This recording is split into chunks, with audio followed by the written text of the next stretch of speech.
গতকাল ছিল না ট্যাঙ্কিতে জল, আর এমনিতে প্রতি বছরই দেখি হোলির আগে আমাদের ট্যাঙ্কি পরিষ্কার হয়ে যায়। প্রতি বছর কিন্তু লোকেরা এসে এই প্রত্যেকে ট্যাঙ্কি পরিষ্কার করে যায়। তো জলটা ছিল একদমই কম ছিল, কিন্তু ভাবলাম রাতে যদি বাসন ধুয়ে নিই তাহলে তো আবার জলটা যদি খালি হয়ে যায়। তো সকালবেলা উঠে দেখি না জল ছিল। মানে সকালবেলা তো আমাদের এখানে জল আসে, সকাল বিকাল 2 ঘন্টা করে জল দেয়। তো তাড়াতাড়ি করে আগে গরম জলটা দিয়ে বাসন কুসন ধুয়ে নিলাম, রান্নাঘরটা ভালো করে পরিষ্কার করে নিয়েছি। আবার তো বৃহস্পতিবার, ওইদিকে ঘর মোছা সমস্ত কাজই পড়া। তো উঠে দেখি একদম টানা 7:30 বাজে।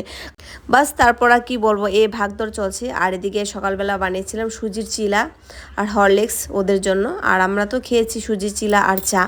আর বৃহস্পতিবারে কিন্তু একটু সময় নিয়ে মন্দিরে ঢুকতে হয়, তো সেই জন্য আগে ভাবলাম আজকে পূজা করে নিই, যেহেতু দুপুরবেলা খাওয়ারও তো তামঝাম নেই, সেই জন্য ভাবলাম পূজা করে কিন্তু আজকে রান্না করব। তবে রাজার বাবা থাকলে এইভাবে হতো না, রান্নাটাকে কমপ্লিট করতে হতো।